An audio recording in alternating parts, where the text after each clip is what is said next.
Family. Oh.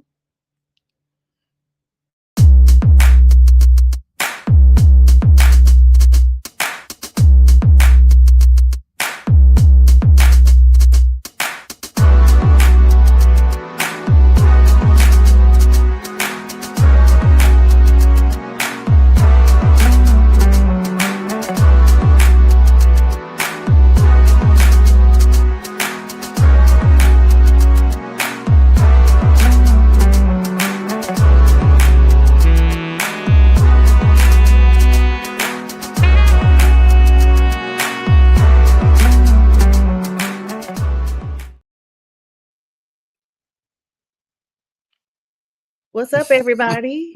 We are Friday with the Fellas. I'm Sonia, your host here, with Brian B.A. Strilla and, of course, James J. Train Martin. We got the Lions, Saints, and Panthers on deck. Hi, guys. How are y'all today? Good. Doing well, doing well. We're Hope you doing live, well too. doing well. B, you doing well? I am good. Good, yeah, guys. So this is Friday, May 20. What are we on? The 23rd. We only have one more Friday in the month of May, y'all, believe it or not. And happy Memorial Day. Well, I don't like to say happy Memorial Day. Everyone having a safe Memorial Day weekend. We know the reason You for this got it. weekend is to honor those who gave all in the line of duty for military service. And thank you to you, James and B. This is Military Appreciation Month as well. Tomorrow being the main day of the month. So, congratulations and thank you all for that. So glad to have you all both here, healthy and sane, and able to do something so special with me tonight. And thank you to Pink Fan First. She's also military. Salute to you, Pink, for the Mhm. reels. Thank you for your service, sister. And what's up to you, Yenzer? I saw you come on. All right, guys. So, unfortunately, we had to start tonight's show with some sad news. We don't normally talk about racing a lot, but everyone knows this family, the Bush family. They have been notoriously known in a very good way for NASCAR. And Mhm. unfortunately, Kyle Busch, age 41, passed away Thursday afternoon in Charlotte, North Carolina, following a sudden severe illness. Now, I read up on this a little bit today, and it was very sudden. It was very horrific how he became ill. They were saying that basically he was testing out a Chevrolet simulator in Concord on Wednesday when he became unresponsive. Details from the 911 call came in saying that he was having severe shortness of breath and coughing up blood, building on some health issues that he was flagged for just 11 days prior during the race at Watkins Glen. So, Mhm. of course, Rowdy Nation tributes are pouring in from them. Teammates and rivals like Jimmy Johnson, Denny Hamlin, and Brad Keselowski. My apologies, y'all. They're noting, of course, organizational responses. Richard Childress Racing is officially benching the legendary number 8 car for the Coca-Cola 600 this Sunday, running the number 33 instead. And so we just want to just definitely thinking about his family. 41 is very young. And James, if I remember correctly, you broke that news in a group chat to us just yesterday. Yeah, hearts out to his family. 41. I remember being that's 10 years ago for you and I. And I'm married, and I don't have any children, but I mean, I just can only imagine what that's like. He was somebody's son. He was somebody's husband. Father.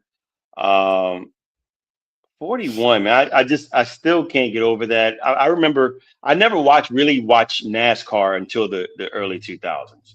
And that's when like the names like Jeff Gordon, Mhm. Dale Earnhardt Jr., even the Intimidator, his father, Jimmy Johnson, as you mentioned, and of course Kyle Busch. These are the names that were synonymous with NASCAR racing, and these guys were always in the top five, top 10, and I just remember that name very well, and one of the names that got me to watching NASCAR, and it's sad. It's really sad, man. And hearing that the coughing of blood, like you said, severe illness. I know they hadn't put out exactly what it was. I'd be interested to find out somebody so young passing like that, but he's going to be remembered greatly. I think, he won those two cups.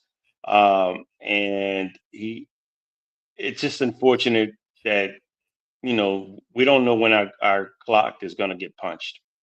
We don't at all. We're not promised tomorrow, today, the day after that. It's just unfortunate. But the good thing is you can say there's a legacy left behind. There's a Mhm. legacy there. You know what I mean? Whether, you have people live all their life and live in turmoil, you know, uh, almost 100 years and not have any, not have a pot to, what in. But Mhm. he made a legacy for himself and his family, and so if I had to see there's a silver lining there, that's what I can count. I could bring out and say, congrats to him and his family in that regard. But that's very minor. Again, this is a time where it's for mourning right now.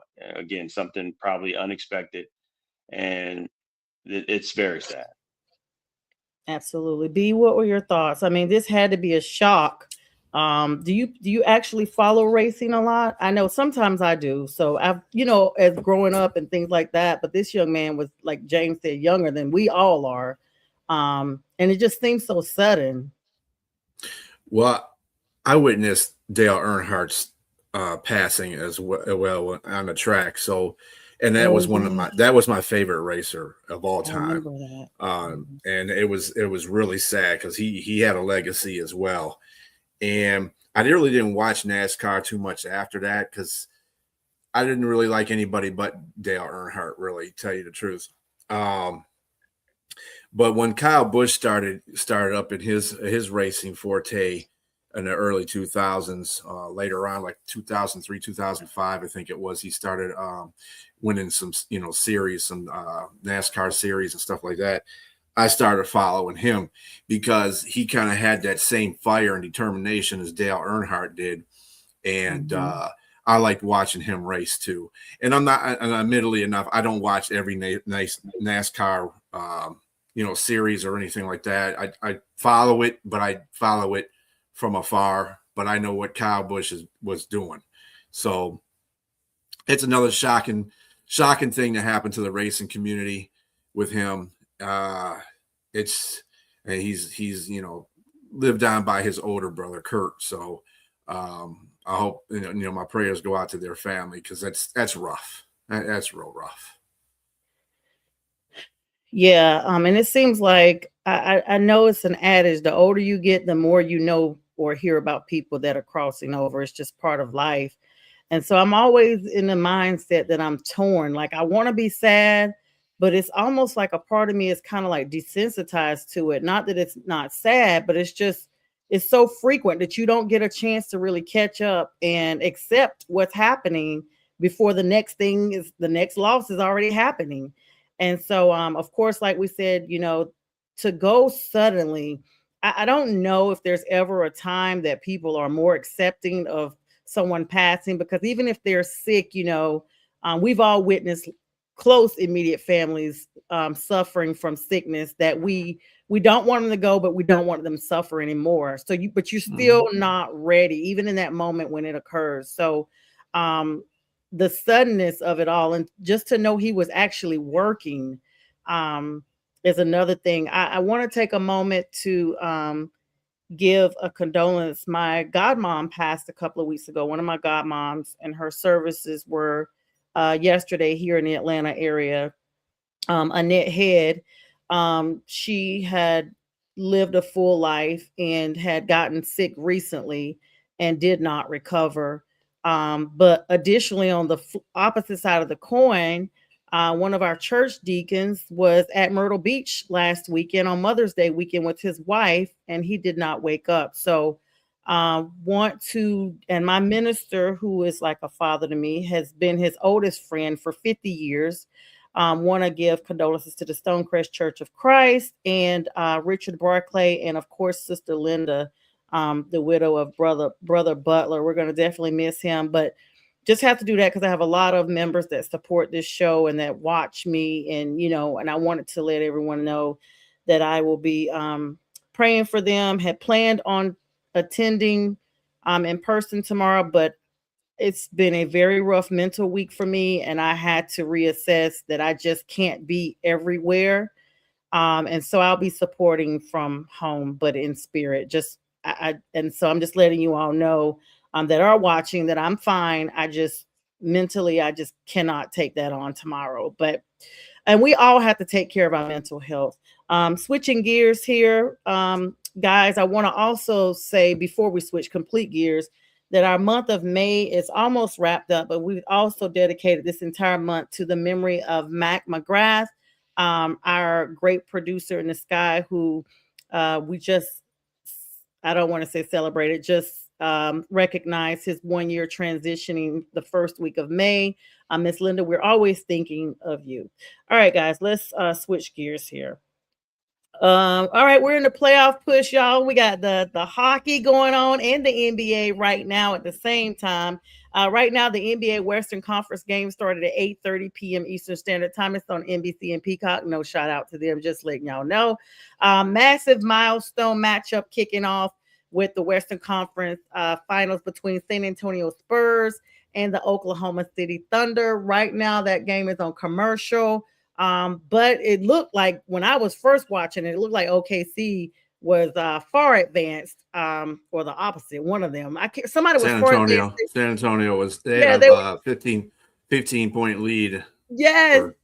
For a minute. They came out. It's amazing. It's amazing because these teams that are but y'all said this a couple of weeks ago that the champ was going to come out of the West. I don't remember which one of you all said it, but I remember y'all saying it. We both said it. Thoughts on this game?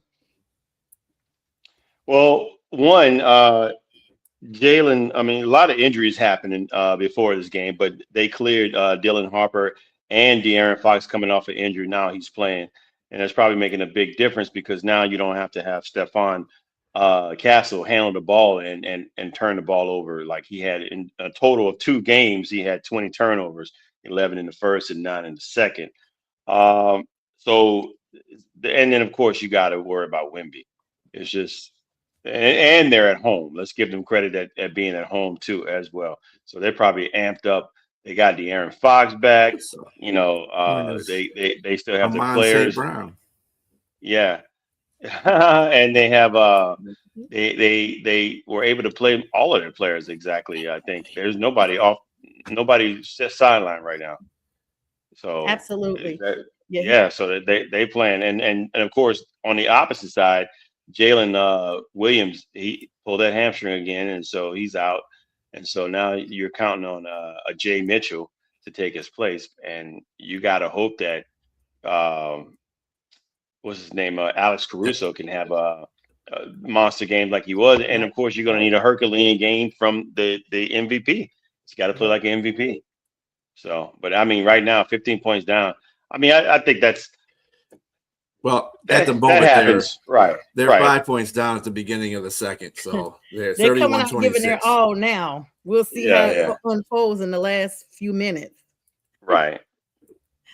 Yeah, shout out to Lawson representing his Uncle B's team, the Lions. He wanted to come over and say hi. He's gone now with his Amara St. Brown jersey on. Hi, Liz. Thank you so much, sis.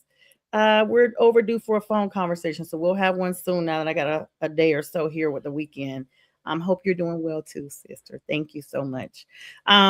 Yeah. Oh, and that's so funny because May is Mental Health Awareness Month. So even though it wasn't like I was trying to give that as a plug, it really is a plug because we have to be cognizant. Everybody has mental health days. Every single person. I mean, even kids. Like there's no oh, I may not appreciate you. That's so sweet. Okay, so let's officially introduce this couple. That is Liz Elizabeth Mendoza she's a huge Texans fan, and she is the sweet baboo. Well, B is her sweet baboo if you watch Charlie Brown. Bistrilla, new love. I love it. Yay. All right, so you guys heard it here first. We broke that couple from Detroit to Texas. All right, from Michigan to Texas. But yeah, so I mean, right now the score is 35-34. Okay, it's a 1-point game now, guys. They're back in action. Those colors are hideous. That yellow, pink, and blue. I mean, I get what they're trying to do. And I'm just saying that because it's not the Hornets. Let's be clear. Don't be like that, because that's supposed to represent the culture. That's what it represents. I'm aware. I almost was like, whose colors is that? What culture we're talking about? Hispanic. Liz is not going to appreciate you. That was the first thing we were talking about when it came on. She's like, yeah. Oh, okay. So I had no idea. It's for the culture. I thought it was something signifying like OKC's one of their other colors or something. No, this is in San Antonio. No, Liz knows. Everybody be, thinking I got the same culture too. So there you go. Yeah, we broke it here. Get him a beer. Guys, yeah. What do y'all think? Do y'all think this goes down to the wire between these two teams? Most definitely. Yeah, so it's going to 7. Most definitely. I mean, I like the San Antonio in this series, but you got to be a realist in this whole situation too. Is if it goes 7, OKC's probably going to win this, only because OKC's got deeper bench than San Antonio, and they can pull out some stuff. I mean, their bench is practically an NBA team. So I mean, I don't know, man. The longer this series goes, the less it gets credit for San Antonio to win it. But I'm pulling for him. But that's the realist of it. All right, believe it or not, guys, once we talk about this hockey, we got a lot of NFL news since folks have got OTAs and exiting stage left and doing this, that, and the third. So football fans, stay tuned. We're going to be talking about that here shortly. Let's talk about these hockey playoffs, y'all. I mean, this is a very busy time of the year. You got the NFL and OTAs. You got that stuff coming on, but you also have right now the Avalanche game. Can't see the score. 0-1. It's 1-0 Avalanche. 0-1. Yeah. And they are playing right now. Penalty was just called. I've got to do better with to the second period. Yeah, to secondary. Anyway, there's been a massive defensive hit to Colorado Avalanche. Superstar defenseman Cale Makar remains sidelined, officially ruled out for game 2 of this Western Conference final against Vegas. That's a big, big miss for them in such a pivotal time of play. Yeah, it showed in the first game. The Golden Knights took advantage of that situation, which I'm gonna tell you, man, that right there kind of tells you about how that team is built, though. And Colorado, even though they got a 1-0 lead right now, we know hockey, it has its flows, its ups and downs. It's really hard to really go through any playoffs without saying, an 8 seed can beat a 1 seed. That'd be no problem. Not like the NBA or something like the NFL. That won't happen really too much in those two sports. But when it comes to hockey, it's whoever's hot, whoever's shooting the puck well, whatever goalie's playing well, it goes down to a smattering of things. But the Golden Knights have taken the 1-0 series lead over them with the 4-2 win on Wednesday, but you can tell that they were missing that defenseman, and I think that mentality took a hit to the Avalanche. Well, I got one question, dude. Who crashed Makar? I like that play on it. Dude, who crashed Makar? Speaking of crashing, unfortunately, the Montreal Canadiens versus my Carolina Hurricanes. Montreal is leading that series. The youngest team, the Montreal Canadiens, the youngest team to reach the third round in over 30 years in NHL history. Absolutely shocked the Hurricanes because the Hurricanes were like 9-0. We had not lost any games in the playoffs. We were just running through people. So what a shocker on their home ice in game 1 with a decisive, not 1 point, not 2 points, 3, but 4 whole points victory. 62 was the final score. Montreal absolutely dominated my Canes during the opening frame, burying 4 goals in the first period, stunned Frederik Andersen and our entire defense. Of course, next up, game 2 is dropping puck at Lenovo Center in Raleigh on Saturday, which is tomorrow at 7 p.m. Y'all make sure you check it out. Carolina definitely looking to have a comeback. Gotta have a comeback while They're Montreal coming is back. definitely looking to lock down a commanding 2-0 series stronghold before heading back to the Central Bell area. We got to make sure we get it done in the Carolinas because this is a pivotal game. If Montreal dominates this game, I'm afraid for what the future is going to look like for my Canes. What are your thoughts, B? I know you follow this, and you too, James, to a small degree. I know you and I, James, last year were trying to get involved with this when we had Jim Berringer on the show, and just it takes a different momentum for me. Y'all know, y'all probably think I'm a bandwagoner, but I'm a bandwagoner for my own teams that I don't get rah-rah for hockey until I see my Canes come up in there. But I know B, being a Northeasterner himself, follows the hockey game pretty strong up there. What are y'all, the Maple Leafs? Is it Detroit Maple? No, that's the Toronto Maple Leafs. What's Detroit? I will get off this show. You call us the Maple Leafs. Red Wings. Red Wings. So Red Wings. Dark Red Wings, lady. Red Wings. My apologies. My apologies. Well, you about to say Darkwing Duck? I know Chicago is the Blackhawks. Chicago's the Blackhawks. So we don't care about Chicago anyway. Sorry, they got fighting words. Well, Detroit's better historically in getting Stanley Cups, so I don't care about Stanley Chicago's. Cups. Okay. Anyway, so do you think my Canes should be worried, concerned? I mean, I'm gonna tell you like this: Montreal, like you said, is a young team. They took out Buffalo, who was going through a Cinderella season themselves because they haven't been in the playoffs in God knows how long. And I was kind of pulling for them, but when Montreal got in there too, it's kind of not hard. It's kind of hard to pull for both teams because I like Montreal because it's a Canadian team. I like when the Canadian teams get in the Stanley Cup playoffs. But Buffalo hasn't been in it so long. You kind of want to root for them too. But it was just basically whoever was going to. It was battle of attrition in that series, and Montreal won it in Game 7 in overtime, which was fitting for that game, for that series. Now Montreal, and this is what they'll do. This young team will come out and fight real high. And the thing is, because they are young, they are going to make mistakes, and that's what Carolina has over them. Carolina has experience, and they should win this series.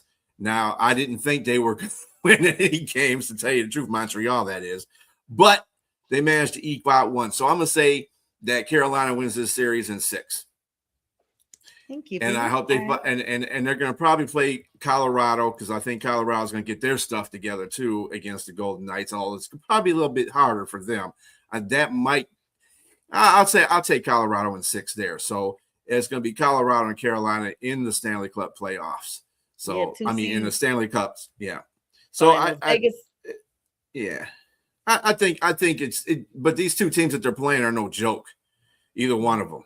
So, like I said, hockey is just like, like I've always said, battle of attrition. Whoever's goaltender comes out, whoever is shooting the puck well, whatever team gets hot, they can win that series. So, but based on both of what Colorado and Carolina have done all season, they've been whooping on people's behind. So, and this is the first time I've really saw a NHL team, 2 of them, dominate so much in the playoffs. And it's a clear domination too. It's not just, they're going to do, they can do this if they do that. No, they've been dominating. And like you said, Carolina won 8 games before they lost this one in a row. Colorado won, 8 out of 9 games. So man, I'm telling you, those 2 teams are going to meet up. It's just going to might take a little longer than we expect because these other teams ain't going away either. So, yeah, of course, the Vegas Golden Knights actually leading 1-0. Game 2, of course, currently in progress, still 1-0. Vegas took first blood on Wednesday with a physical 4-2 road win at Ball Arena, fueled by Brett Howden's clutch road scoring. Colorado entered this round with a near flawless 8-1, like B said, postseason record, but they're facing adversity early. The big factor here is the Makar factor, like James said. The Avalanche are facing that major blue line hurdle as Where's superstar defenseman Cale Makar remains sidelined. As we speak, it's underway in Denver with Colorado holding on to this tight 1-0 lead in the first period. Well, now second period, as they are fighting tooth and nail to avoid going down 2-0 before traveling to the T-Mobile Arena. It's been a lot of overtime and stuff, y'all, in these games. These postseasons have been pure chaos. The second round concluded with an NHL first, where 3 of the 4 advancing teams, Carolina, Colorado, and Montreal, punched their conference final tickets via a series-clinching goal in overtime. And according to NHL Edge stats, the Golden Knights are currently pacing the remaining field with 29 higher danger goals this postseason, driven by a heavy grinding forecheck led by Ivan Barbashev and Keegan Koslar. So, look at big you with thing the going names. on in, Look at you with the names. Big. Woo! I'm trying. You got the hockey names down pat. It's funny because you gotta just. It's like, when you have one of those names that's kind of different, like my name. I've heard the Sanja. Some people put extra name letters in it, Sandra, all this. So I try to be a stickler when I can to get people's names pronunciations correct. But kudos to them. Different country people too. These come from different countries. They're really hard to pronounce. I'll be fumbling through them. German coming out. B, I think we're gonna go ahead and run our commercial real quick so that we can dedicate the second half to football and MLB. So that we're not splitting the time as we're talking about the chat. James, B, and myself will be right back.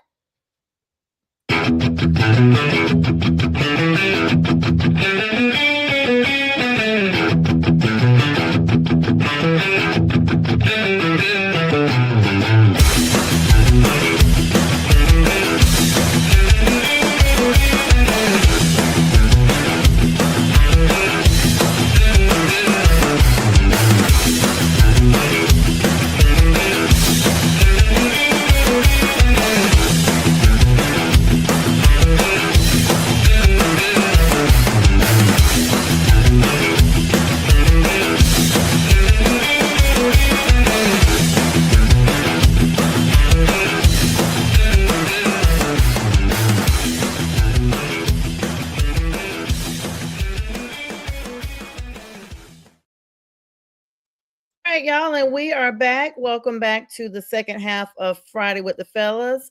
You guys can come on back in now. See a few of y'all. Okay, here you come. All right, I guess y'all went to grab your snacks while we were on break. Welcome back to the second half. Our second half dedicated to MLB and NFL. But of course, we will keep you all updated with this score, which is now tied between OKC and the Spurs, as well as the hockey game, which is on between the Rockies, the Avalanche.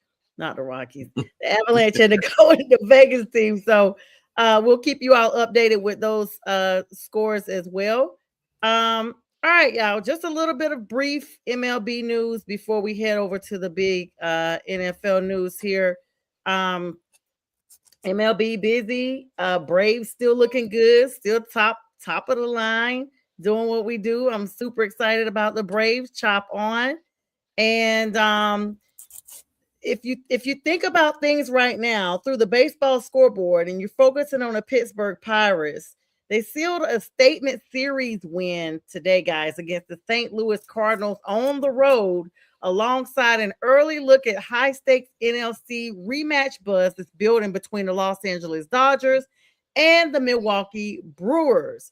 And guys, the business side of this, you guys remember a few years back when the A's were talking about moving to Vegas, where, well, they're still trying to lock in to relocating to Vegas despite many stalls scheduled for 2028. I guess, at some point, all of the Oakland teams or former Oakland teams will be in Vegas. Go figure. Poor Oakland. They just taking strays all over the place. Yeah, they really are. O-Town, and it's almost like they're silenced. No one's gonna call them Oakland anything, at some point. Of course, the AL East, the scorching hot Rays are surging past the Yankees, believe it or not, y'all. This is the biggest story right now in baseball. Tampa Bay Rays coming out of nowhere, completely exploded, winning 21 of their last 25 games, including an active streak of 8 consecutive victories. They are sniffing on my Braves. They are right behind. They're there. Tampa Bay has cleared a 4.5 game lead over the New York Yankees for first place in the American League East. This time it could not be better for them because the Yankees just opened a massive weekend series at Yankee Stadium against the exact Rays. And New York is looking to lean on Aaron Judge, go figure, in a rotation that just welcomed back Jarrett Cole and Carlos Rodon from injury. But the Rays took first blood early on in this game, in this series opener, leading 4-1 as of right now. Guys, are y'all shocked that the Rays are like they're back here again? Like, you're gonna have to change their you got to change their name from Tampa Bay Rays to Tampa Bay Sugar Ray Robinson. The 1-2 punch. The 1-2 punch. 21 games, straight games. Wow. Crazy. They've won, I don't know if it's straight, 21 of their 25 games. 21 or 25, yeah. Yeah, 21. So they're not necessarily consecutive, but they've still won, only lost 4. So that's still saying something. It's 4-2 now. Yankees just scored. Okay. So man, third, 2 outs. I'll put it to you like this. This is where my quote always comes into play. It's not how you start, it's how you finish. And I saw, and I don't mean to be like a Debbie Downer, because these two teams, Atlanta and the Rays, are good makeup teams. They're good. Yeah. They're good teams. So hold on. I know what you're going to say. The conversation we just had. I saw this lost this stuff with the Detroit team last year. The Tigers started off really well, and it got past the All-Star break, and they just went, and they didn't even finish. They were leading their division by, like, I think at that point it was 10 games. And they finished second in their division. That's how bad they were in the second half. So it depends. Like I said, it's not how you start, it's how you finish. These two teams look really good right now. They do. And I'm really happy that the Tampa Bay Rays are sorry, Keith. Sorry, Liz. I don't like the Yankees either. So I'm glad that they're winning. As Danny Fuller likes to call Atlanta is Stankies. Too. Yeah, the Stankies. That's why I call them Stankies. Where is Danny? And Atlanta, and I love Atlanta. I've always loved Atlanta. And it's kind of a fitting for Atlanta to be leading right now, considering the losses they have taken to some of their founding fathers, and it's, it's good. I want to see them succeed. They deserve it. They're a good team. They're a good team this year. And they're not, and it ain't, and this year it's not about, and this team, unlike the team that we had in the 90s where it was about the pitching, it's about the hitting with Atlanta and this Atlanta team. So I like that. That's good. So yeah. I just sent, because we don't see Danny on tonight, so I just personally sent him the show, like in his messenger, because he loves to send me stuff that I don't know it's on my network. I get all these inbox messages from Danny. It's never a hello. It's always the show that I'm like, I know I'm on it. I guess that's his way of sharing. So Danny, we'll see you when you come on. Say hello when you get here, and forget whatever team you're rooting for. How about that? Yeah, James, what are your thoughts? I mean, should the Braves be concerned? I mean, this is the time of year where we see the momentum pick up. It's a long season for baseball, and we want to jump on it. Well, at least I do. You want to jump on when your team's winning, but it's a long time for that grand finale. I mean, you just got to really be concerned. We still don't have Ronald Acuna, right? He's still not playing. Mm-hmm. He's still not. So, crazy. He comes back, right? And so when he comes back, that makes life a little bit easier too, to have sustained success as they are right now. And you still have, the Phillies are coming back. So like B said, you got to kind of just take it with a grain of salt and just hope that they can have a sustained level. There's going to be some ebbs and flows. There's going to be some down periods for them. But I think right now they have bounced back. Let's just put it back. Let's put it that way. Atlanta has bounced back from what they were the past couple of years. So, and I can't wait to see Ronald Acuna come back. I mean, he's had some Shout out to MVP Big moments. Sean. Yes, exactly. Bounce And back. so, I mean, they just got home from a 3-game weekend series against the Washington Nationals. Right now they're 2-2 tie in the 8th inning or whatever, but on the mound, Bryce Elder got the nod for Atlanta, carrying a stellar 4.2 record and a minuscule 2.0 ERA into tonight's matchup against Washington's Miles McCollum. And so they actually are in Atlanta tonight playing this game, but they had total domination in Miami. Highly successful road trip where they flexed their muscles against the division rival Marlins. So, you know, we are very cognizant of these Floridians, these Florida teams. We are very cognizant of what they are. But the final power show is in Thursday's 9-3 blowout win. Michael Harris II, that dude is off the chain. He had an absolute night just all by himself, launching 2 home runs to pace the entire offense of the Braves. And the night before, Chris Sale put on a vintage performance, racking up 8 strikeouts over 7 innings in a 9-1 win. Just absolute domination. Austin Riley and Dominic Smith also provided the fireworks in that game, in that one with a pair of 3-run blasts. And Spencer Strider secured a win during the series, turning in a sharp performance backed by 9 strikeouts to keep Miami completely off balance. But like you said, James, having Acuna out, I mean, they've played pretty good considering he has not been there, especially defensively with Ha-Seong Kim has done a really good job locking things down in the middle at shortstop. But meanwhile, their veteran backup catcher, Austin Hedges, has been a very quiet but a good luck charm for the clubhouse. And Braves are now boasting an undefeated 9-0 record in games that he has started this season. So definitely waiting on Acuna to come back. They're going to be playing tomorrow against the Nationals at 4:10, as well on Sunday at 4:10 against the Nationals. And then on Tuesday, they start a different series against the Boston Red Sox in Boston at 6:45 p.m.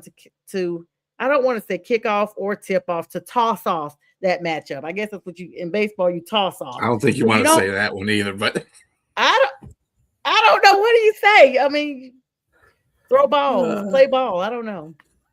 Catch balls. It don't get no better. It's getting worse. Better, so but I think this is a great time. Just go ahead and talk about other teams in the league. Friday night scoreboard tonight. There you go, Liz. And it stands for fabulous. I love her. Houston Astros, speaking of Liz popping up there, they are right now playing against the Chicago Cubs, and they are winning 4-2. Mm-hmm. The Cleveland Guardians are down. They're winning by 1 point. The Philadelphia Phillies have 0. The Rays, we talked about them. They're at 4-1. The Twins, Minnesota Twins, that is, 1 point over the Boston Red Sox right now, 7-6. The Los Angeles Dodgers are getting eaten alive by the Milwaukee Brewers, 5-0. And the Baltimore Orioles, not Oreo cookie, Oriole, they are leading Bees Tigers 7-4. Just some close games, game scores that we're giving you guys right now before we switch over. Any comments on baseball, B, especially with your Tigers? No comment on them. Oh, there's no comments worth anything right now on the Tigers. All right, they blow. B, you got? I mean, James, you got any comments on baseball? No, not at all. No, not at all. All right, we already talked about our champs, Braves.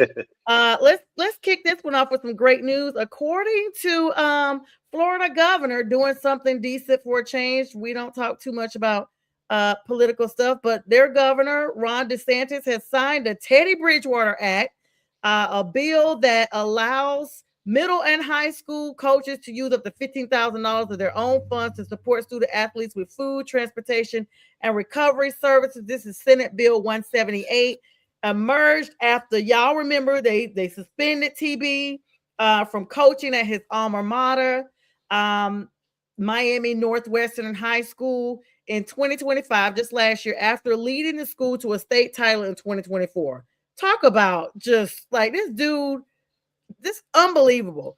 So of course he has a self-reported net worth that he has $700 per week of his own money that he was spending on the team for Uber rides, meals, just being a great guy, just paying it forward, helping the kids out. And it was against Florida rules at the time. And, when he addressed his suspension for the first time, as a member of the Buccaneers this past August, he said his only intention was to prioritize his players' well-being. He said he's, a father first before anything, and his players had become like his sons. Congratulations on the passage of that. What are you guys' thoughts? I know, you're definitely in agreement. He should have never been suspended. That was so bogus. That's just ridiculous. And if that was a law in Florida, it's typical of Florida to have that kind of stupid law. But anyway, because it is a red state. But anyway, yeah. That was just dumb. I'm happy for Ted, and I'm glad the bill is named after him because it's all about the kids. I don't know what they thought he was trying. He was helping the kids out. It's like when you're a coach, like when I was a coach of our PAL league here, one of our PAL league teams here, I took kids home, drove them home. Okay. Growing you up, do that's things how for the kids. That's how you do. Like that's how we grew up. I got dropped off by coaches all the time. Yeah. So yeah. I guess it's just so crazy.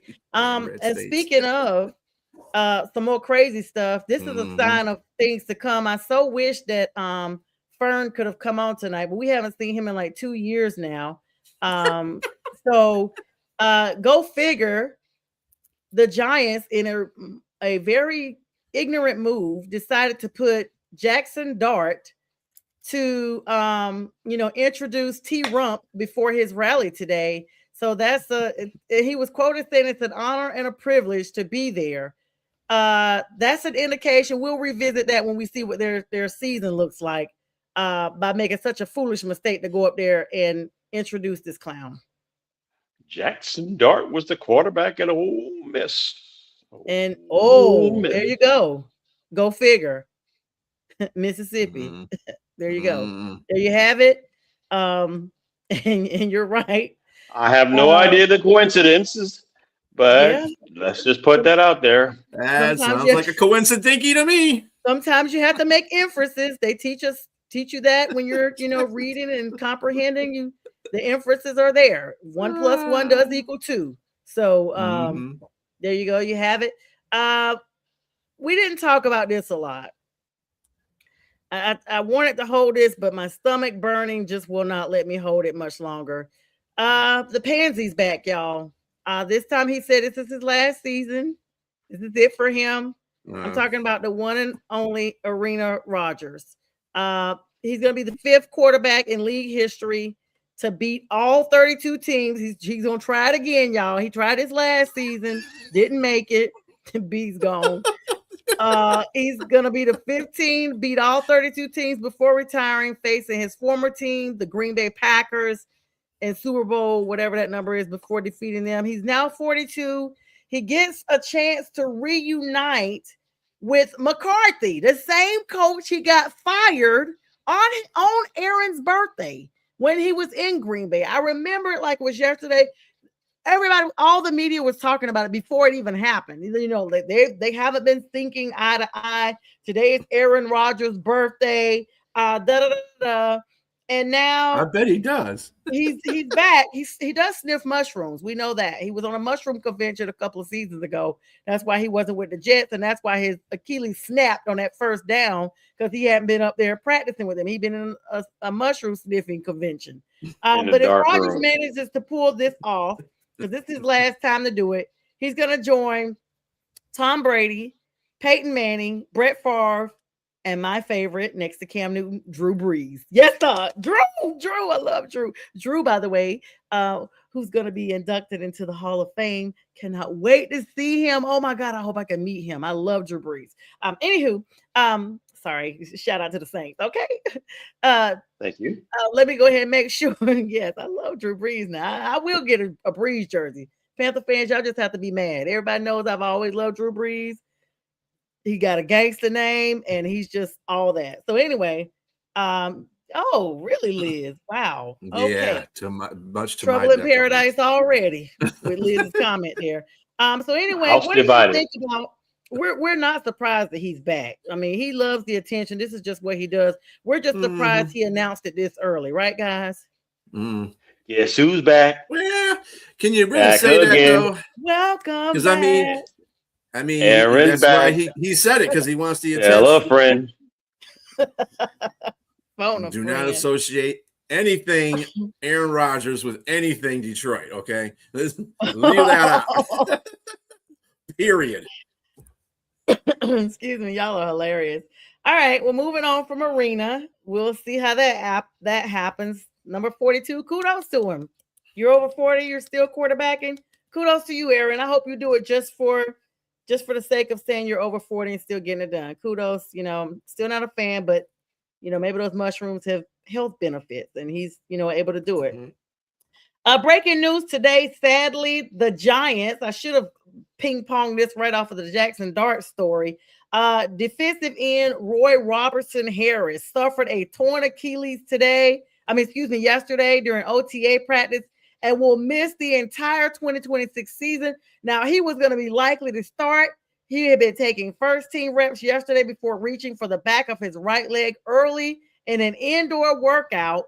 32 years old. He was entering his final year, J-Train, of a 2-year, $9.25 million deal. He had just signed last March. How big of a hit is this to the Giants? The biggest hit is to his Achilles. Who you say his name was? Roy Orbison? Oh. The singer? Oh, snap. I hope. No, don't say snap. That's exactly what happened to him. Oh, it is. Yeah, I mean, hey, first of all, I don't wish any injury on anybody. I hope he recovers and does well. That's horrible. Yeah. But he's some rotational guy. I don't know. I mean, he's not going to be like their main starting 5 or 4 on that line, and so it's not a major. I hate that. Any injury is major, especially an Achilles injury. So I don't want to downplay that. But in regards to their team that were the players that matter. Unfortunately, I had to put it out there like that, where you have the rookie that came in. What's the kid's name from Ohio State? I can't think of his name. Begins with an A. Oh, not Styles. I know you're talking about that. The linebacker that everybody wanted because he plays linebacker and defensive end, or edge. Yeah, that guy is awesome. Yeah, I mean, they have him. They have Brian Burns. When you start talking about injuries like the players like that, Scatterbooty. Oh, I love Cam Scatterboo. Yeah, when is Cam coming back? Is he supposed to be? He had a major injury. He had a major injury. So I'm pretty sure he's going to recover. But the thing is, to me, I thought he was a bit overrated. I just thought that he wasn't that fast. And he can catch the ball out of the backfield. I thought he was the main cog on the engine of Arizona State. That was college. When you saw him in the NFL, he didn't run a 40. I mean, a lot of things. I wish him well in his recovery as well. But in regards to being the number one guy with the Giants as a running back, you would look at them and say the Giants probably should have moved up and grabbed Jeremiah Love. If they did, yeah. But obviously, they got a great defense. Arvell Reese. I was just about to tell you his name. I was waiting for you to Arvell Reese. Yeah. So players like that, to say players like that is to lose a player like that is scary. To lose a player like Carter is scary. No. Brian Burns, right? That would be scary. Yeah, in New Orleans. No, he's right. If he's talking to me, New Orleans was in the mix for trying to trade for Kayvon Thibodeau, but that ship has sailed. Yep, that ship has sailed. So he'll be there, or until they drop him. No, they can't drop him because he's still under contract. Well, they still got a contract out there ready for Cam to come back, but he hasn't moved. So I don't know what's going on with that whole situation. Let me tell you guys. So first of all, we have some contract extensions. The Rams, go figure, have re-signed what's the guy named, Lord? Matt Stafford. Matt Stafford. They re-signed him to a 1-year, $55 million contract, worth up to $60 million. He's only going to be the 8th highest quarterback paid in the NFL, 52.5 average salary. And he's actually now has 2 years and up to $105 million remaining on his contract. He's 38 now, y'all. So he's on the brink of this 40 mark too. Wow, it just does not seem like that. But he's there, and the Eagles are going to be planning to play All-Pro DB Cooper DeJean at safety in a base defense. This is where he typically played, of course, cornerback and base defense in the 2025 season. They're going to transition him. What's up, brother? That's my brother Marcus. What's up, bro? Love you. Transition him to safety in those looks this year, but will remain in the slot. Y'all, what is going to happen at the end of the season with the Eagles and AJ? What do y'all think is going to happen with that situation? Well, I think he's going to have two things can be true at the same time. He just got married, and he's probably going to have a divorce from the Eagles at the same time. Yep. I think they said Jalen Hurts did not even attend the wedding, and he's the kid's goddad or something. A lot of the Eagles didn't attend. A lot of Eagles did not attend that wedding. That's crazy. So yeah, so that's in there. He had a Bo Callahan moment. Yeah. Lions. So there's two ways you can look at that. Either they were invited and they declined to go, or they weren't invited. So that's true too. That's true. Yeah. Yeah. But it's not okay. No, he's not. Anyway. Speaking of the Lions, even though they don't have, you can't be overrated and get. I'm sorry, sis. You can't be overrated and collect the MVP award. Yeah, the same season. So sorry, Liz. That sounds like a Panther response that I would have given. I'm so sorry, Liz, but I understand. The Lions have signed All-Pro linebacker Jack Campbell to a 4-year, $81 million extension B with $51.5 million guaranteed. He was selected by you guys in 2023, number 18th pick that you guys had out of Iowa. That's a lucrative deal. I mean, he's gonna be signed through 2030. How big is that for the Lions? That's really big. I mean, people, they did at the beginning of the season, at the beginning of the NFL year, they didn't extend him, and people thought, well, why didn't they extend him? Because he's, because they're going to sign him. And so they extended Jahmyr Gibbs because, he's got a contract coming up too. So just extend him. See, this is what I'm talking about. This is the value of players in the NFL and how it works out. When he didn't get extended, so I figured they were going to sign him. They extended Jahmyr Gibbs. So I don't know if that's going to be a tentative because I think they extended it for another year. So we'll see what happens. Running backs don't hold the same value as a lot of placement. What was Jahmyr Gibbs' extension? What was the extension? I think it was like I don't even know. I don't even know if he even got extended, to tell you the truth. I thought they look it up and let us know. Look it up and let us know. But whatever, Liz. Anyway. I love it, Liz. Love it. Love her. She's awesome. Fuck Aaron Rodgers, man. Oh, wait a minute now, B. Now she used an initial. Now you're not gonna get me taken down. You can take it down for no swear word. That's if they take you out for that, then you're not should be doing it. B stutters, and it was buck, but it sounded like something else. By the way, let me ask you, James. Let me ask you your opinion on this, and B, feel free to while you're doing your research. Yep. So this guy in Arizona, this is out near Liz's neck of the woods, the Cardinals. Pro Bowler defensive end Josh Sweat. He's entering the second year of his 4-year contract, $76.4 million. So he's getting paid. He's reportedly, quote, not happy in Arizona and has been staying away from OTAs. And they're not sure if it's contract related but there's a belief in Arizona that he could want out of Arizona like immediately. right while the team is rebuilding. Like he signed with the Cardinals last season during the offseason to reunite with Jonathan Gannon, who was his defensive coordinator in Philadelphia. But now that Gannon is gone as head coach, he's now possibly seeking a trade elsewhere. He had 30 tackles last year, 20 of them solo, and career high 12 sacks. But looks like he's like deliberately staying incognito, like absentia. Well, I mean, that tells you one thing, or one or two things. Either, well, both probably are the same. What I'm about to say is that the team that having that defensive coordinator leave and go coach somewhere else, they're probably changing their defensive scheme, and and that made him successful. He's under a defensive scheme that would, that would expose his or accentuate or enhance or highlight his traits. Like you said, highs, right? He had highs in 30 tackles, Mm-hmm. and he had 12, high in 12 sacks. That's probably going to go down if they're playing in a different scheme that doesn't benefit him the way his style of play. Also, they're trying to Arizona itself is trying to rebuild, like you said.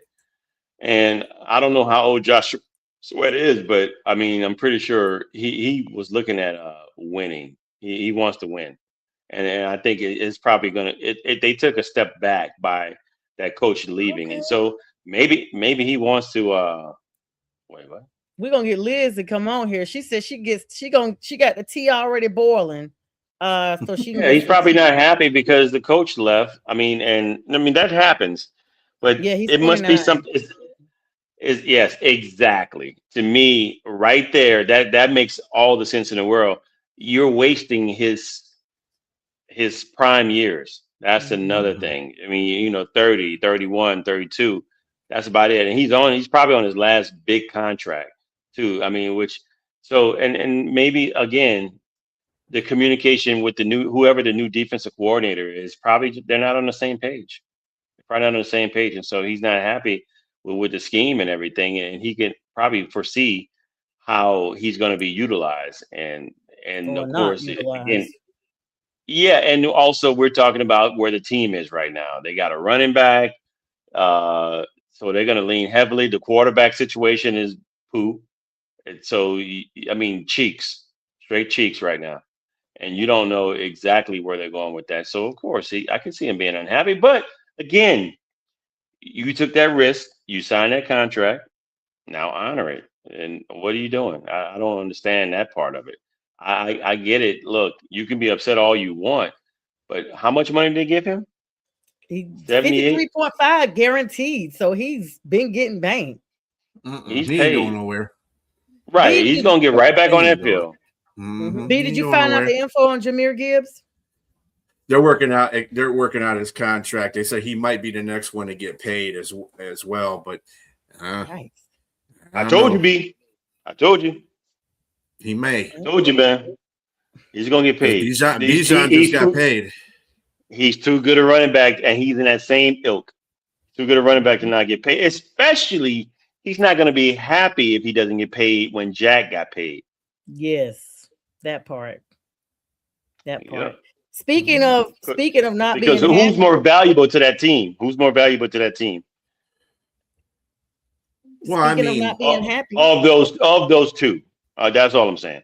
Of those two, I'm not going to say Jahmyr. He's probably neck and neck or just a shade lower than Hutch. But Hutch is probably the most valuable player on that team. Mm-hmm. Yeah, but the next person in line to me would be Jahmyr Gibbs on that team. Well, at this point, yeah. I mean, the quarterback is still good. I'm not saying Brown might be another guy. Yeah, he's up there too. He's up there too. What were you saying, Sonia? Yeah, no, I want you guys to finish.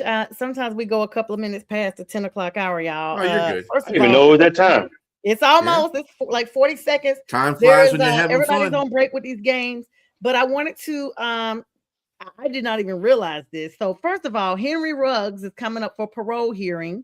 He may be released as early as this summer, even though he unalived a lady and her dog in Vegas. And He was only going to be serving maximum 120 months, which is less than 10 years if you do the math, regardless. And he's talked about, being, an avenue wanting to play back in the NFL, XYZ. I don't know. We're going to hold out on that one. But in other news that is legal, vert, and football related, Chiefs wide receiver Rashee Rice. Didn't he used to be with the New Orleans Saints? No. Oh, that's Rashee. that? My bad. Rashee Rice will serve 30 days in jail after violating his probation related to charges from his 2024 crash with a positive marijuana test. Underwent a cleanup surgery on his right knee just last week to remove loose debris that was causing inflammation. But he's now going to be out for 2 months. But guess where he's doing his knee rehab, y'all? In jail. In jail. And they're probably not going to give him the best of treatment because it's what? Jail. It's just one of those things goes on. Anyway, I think that's all we have time for, y'all. He's going to be in some little, not a crappy jail. He's going to be in some jail that he's going to be able to do all that stuff in, and they're probably not going to let him intermingle with the rest of the inmates that are in jail with him. General population. He ain't going to be in general population. That's for sure. GP. Yeah. What's that score on the game? I don't have it. They don't have it. I want to close out with one thing. Well, whenever y'all finish the wrap up, it's 60-51 Thunder what? Right now. It's 60-51 Thunder. Okay. Oh, okay. I just saw it now. It's now 58-51. Oh, okay. You probably ahead of me. It's ahead a little bit ahead. There is the Atlanta Falcons, and James, you probably will agree, has to be the most uncertain team every single season with who their starting people are, XYZ. They go out, we saw it with Kirk Cousins. Then they grab Michael Penix at the draft. Now Michael Penix is supposed to be healing to come back. They go get Tua Tagovailoa. So Kevin Stefanski, who had the same record as the Falcons, but they fired Raheem Morris and brought in Stefanski down here to coach this team. His name is already an indication of what they're going to look like. Stefanski. That's what the Falcons are going to look like this year. He's literally saying now he's giving Tua and Michael Penix Jr. the same amount of reps intentionally. Quote, very intentionally was what he was saying. So they don't even know who their starting quarterback is going to be for like the 10th season in a row. He's probably saying that because of the debacle in Cleveland with Shedeur Sanders not getting any first team reps. But yeah. I mean, I get it that if you don't give a player first team reps, that's a third string player. I mean, that's not uncommon. I just think I knew when they brought Tua in, there was a little bit of I wouldn't say a dark cloud, but there's a red flag there. There's an alarm going off because Tua's no slouch.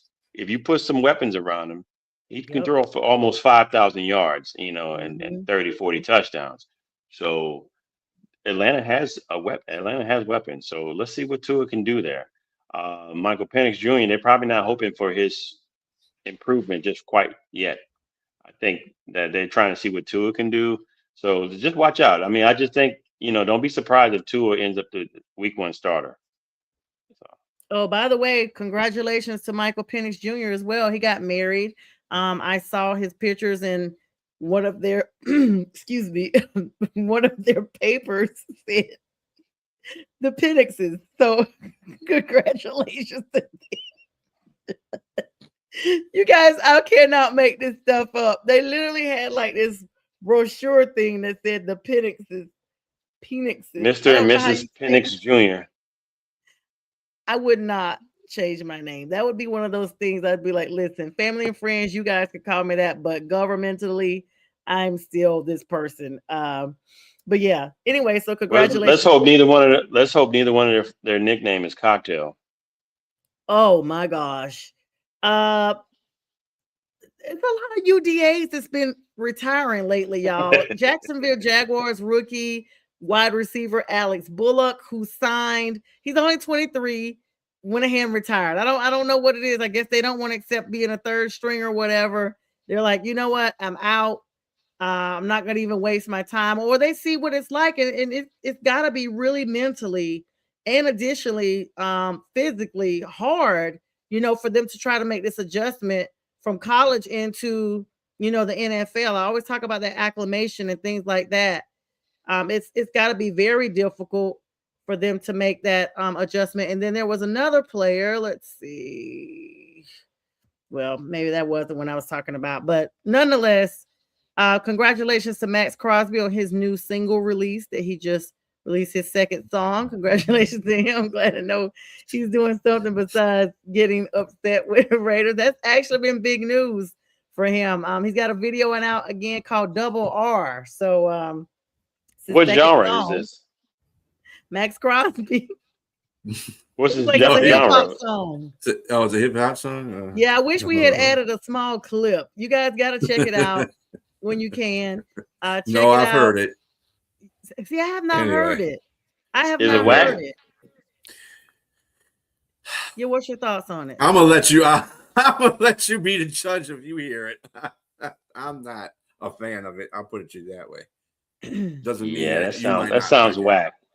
Okay, the second person was wide receiver Colin Johnson retiring from the NFL. He actually is 28. He did haul in 31 receptions for 394 yards receiving and 2 touchdowns, and he had 38 career games. He joined the Jacksonville Jaguars, where he was selected by them in the 2025 round out of Texas. And after one season in Jacksonville, he went on to play for the Giants, Bears, and the Raiders. And he's now enrolling at MIT Sloan this fall to pursue his Master of Business Administration. So he's out. And congratulations, J Train, to one of your folks. LSU is hiring Ed Orgeron as a special assistant to recruiting and defense. He's 64. He's going to be able to go on the road and recruit for LSU with the new recruiting rules. He returns to Baton Rouge after serving as the Tigers head coach from 2016 to 2021. And this is a coaching tenure that included a national title. So we're going to get a chance to see him again back in LSU. This just in, I got his commemoration and his thank you speech. It was like something like this. Thank you. Or the new Max Crosby single. Anyway. Yeah. Anyway, y'all got anything to close? Yeah. Chicago. Can't keep the Bears in Chicago. So they're going to be the suburban Chicago Bears, or they're going to be the Hammond Bears, because they might go to Indiana. That's horrible. Heaven. They need to get off Soldier. They need to get off Lakeshore Drive anyway. Though I told y'all, going to that Bears game, it took almost 2 hours. Bears, oh my! And 2 hours, and we're right in front of the stadium. 2 hours to get to a park. Lakeshore Drive was never a good place to sit that stadium. And they can figure it out. They just don't want to. That's just, you know what? Really, it's a damn shame that they can't get that team to stay in Chicago. And that all that stuff they can fix. It's too much money, and it's not going into those representatives' pockets. It's going into the city. So that's the reason why they're doing it. Family owners, the McCaskies. Oh, there's a little brawl going on there in the game. Is this between who? All right. Oh yeah. Okay. All right, guys. I want to go watch the rest of the game. He said that on live, y'all. So there you go. We only got like a few minutes left for that game anyway. After this show, I'm going to see the game. Right. All right, guys. Well, that's all we have. Of course, you got shows tomorrow in the morning. James and B will be on with the debate show at Jack Hirsch, followed by shows throughout the day. My show, The Legal Score, all that stuff. And everybody have a great weekend. We'll see you guys soon. And Sunday morning, Big Sports Show. Peace.